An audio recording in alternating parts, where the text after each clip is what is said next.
dito. Kayo nung dito na daw pagdating sa Kalito. Hindi. Talaki ito. Ito? Siyempre, may tubo na iyan. Oo. Talaki ito. Oo, yata. Awa ko, anong binili? Ano bagang binili sa inyo? Martes daw. Pag kasi masipag magtinda, Magre-reklamo sila ngayon mahal na araw kaya may pinapamahal ang isda sa Hindi, nabili daw siya doon sa playa. Hindi daw pinagbilat. Sabi doon na lang sa kalye.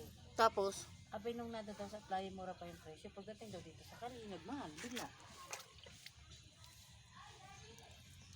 ay dito mong lugaw.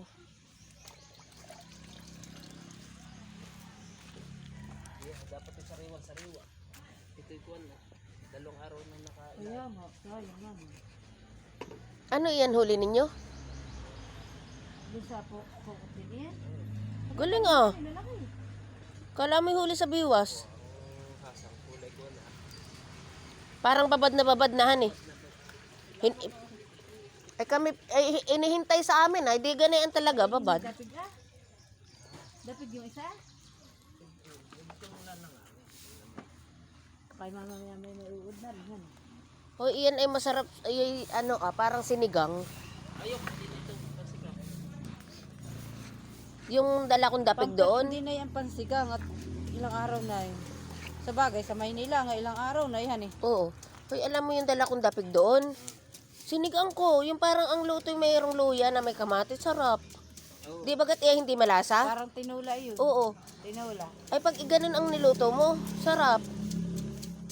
Dapat itinangladan mo, dito hindi malasa. Tapos ay pag nilagyan mo nung ano na nga, yun yung parang sinigang sa miso. Titirito mo muna ito tsaka mo luluyahan para lauya. Oo, Tuto yung bagang pink salmon na isang isda dito. Sa ibang bansa. Ah, sa ibang bansa. oo, nakakapagluto ako na yun. Hagot na yun ang laman, tapos ay yung likod ng batok na yun. Kaya nga sabi ko parang hindi pa may ano sa akin yung pink salmon. Masarap eh yung kaya lang ay ayaw magsikain ng iba. Nalalansahan daw. Ayoko nga. Ay, paborito ko nga yun ay. Yung batok na yun ay puro taba.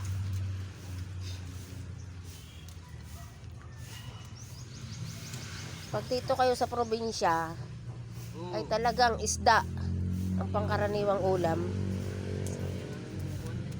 Ito yung masarap. Freezer. Sariwa pa. Ah, di yan lang yan nakababad ah. Oo, dalawang ano sa kulong May lamang yelo yung freezer. Ah. Ay, yun lang.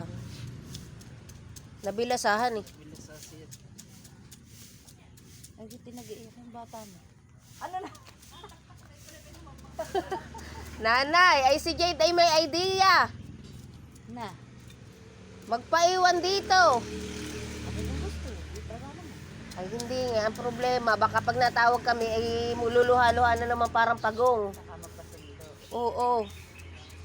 Ay sigurado. Ate, ako mag-aano na, kailangan ubusin yung kape.